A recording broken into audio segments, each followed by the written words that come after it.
Hi there, 20th of July antique sale preview. Here are a few things that I've gathered together to show you, and starting with this lot here, which is lot 170, and this is an entire archive of fascinating information from one chap.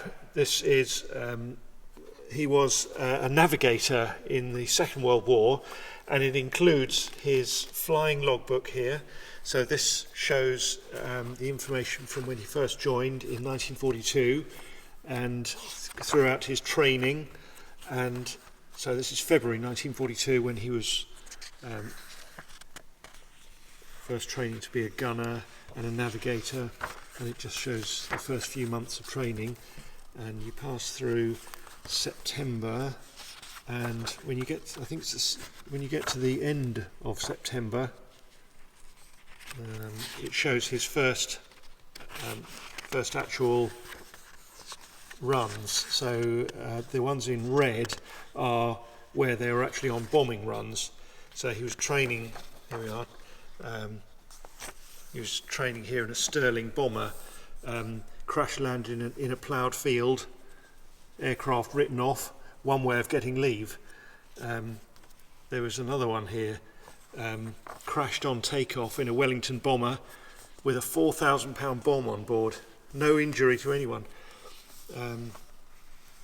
Then over to Cologne with a full load of incendiaries, no trouble, it says. That was on a Wellington. And then he moves on to a Sterling bomber, and seems to be for the rest of the war involved in the Sterling bombers, going over to Cologne, Turin, a really good trip,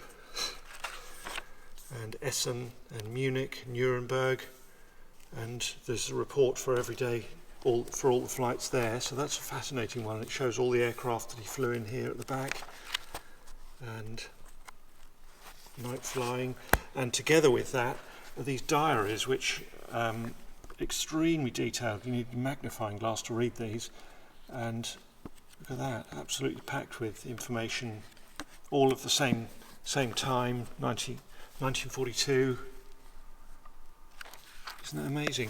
And there are aerial photographs of Cologne here as well, which would have been operational use photos, and Dusseldorf and landing zones.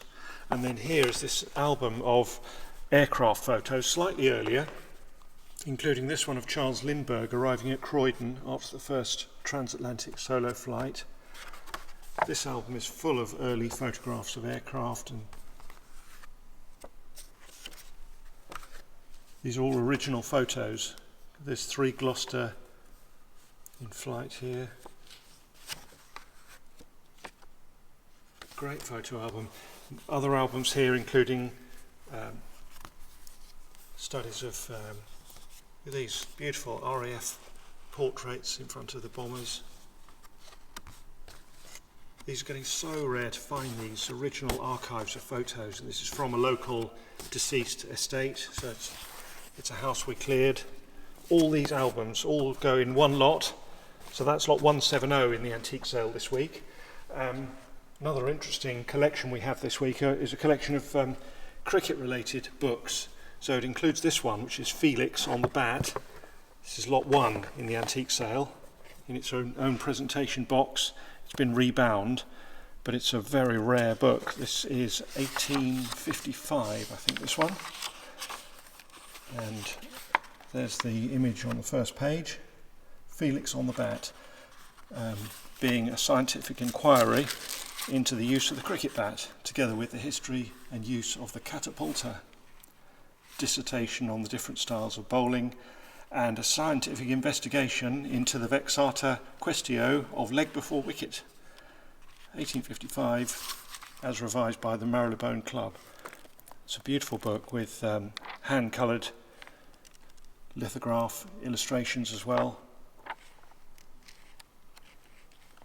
The home block.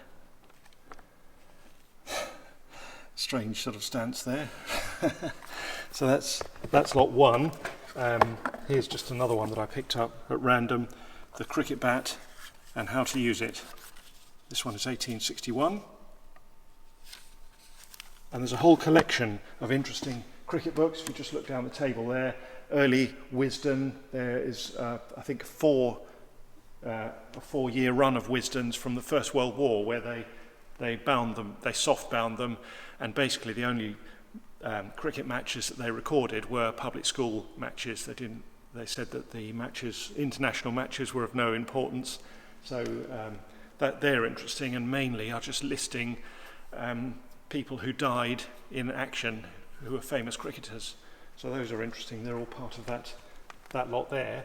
Another book that's of interest this time is lot 76, which is this, which doesn't look outwardly of much interest, but it's Carl Jung. It's Notes on Lectures, Psychological Interpretation of Children's Dreams, 1938-9 in Zurich.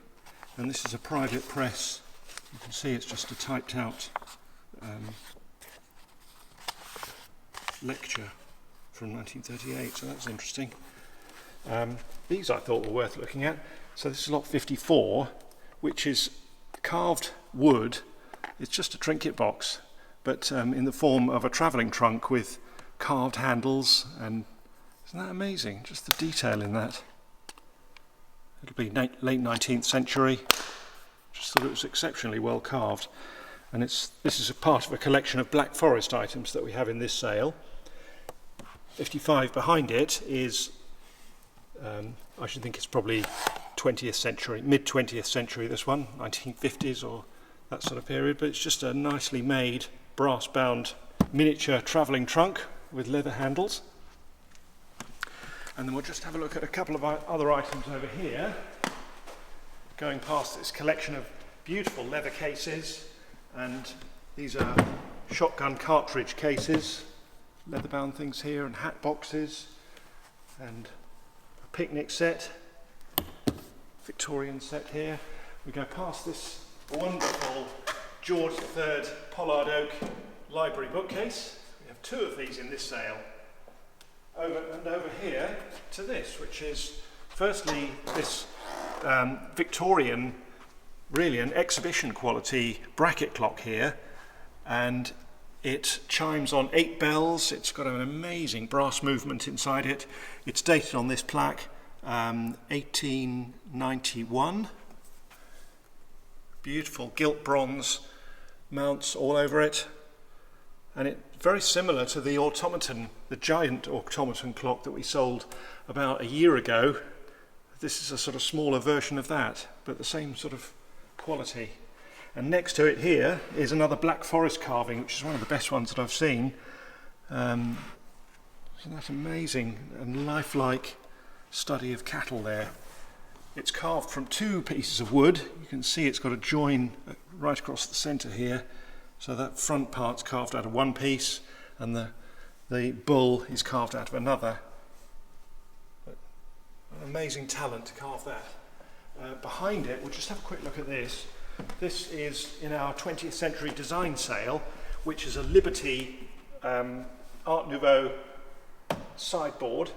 This we collected from a local house, and they actually bought it from the Liberty's Antiques department about 50 years ago, and Liberty said then that it was originally made by them, although it's not marked Liberty, but they assured them that it was an original Liberty piece.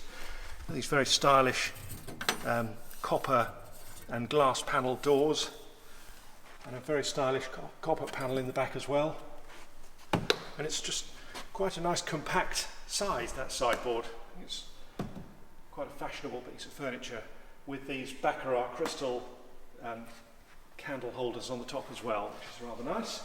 And we'll just have a look at a couple more things down here, including this, which is buried at the moment, but it's a large library bookcase. It's Victorian with lots of useful drawers underneath it. It's about 16 drawers in the base there, and glass cupboards above it. And we'll just show you quickly these more Black Forest items here. Look at that whole collection of carved Black Forest bears. There's a stool here which is quite unusual. Don't think I've ever seen one of those before. And a bowl held by a bear. And this, which I thought was beautiful quality and lifelike. Look at that, it's carved wood. It looks like bronze, doesn't it? With glass eyes. It's a wonderful thing. That's lot 43 in that sale. And there's a lot more to look at as well. So this sale date is the 20th of July, and so that's on the Thursday. We have 3 sales that day. So there's a 20th century design sale, antique sale, and pictures on the same day. Viewing is on the Wednesday from 9 till 5, and on the morning of the sale as well. We're open throughout, so you can come and have a look at that. And then the following week, it's a fantastic collection of jewellery and silver and watches. So we'll do a separate video for that. But please do have a look online. Lots to look at through the catalogues there. And please come and have a look. Thank you very much.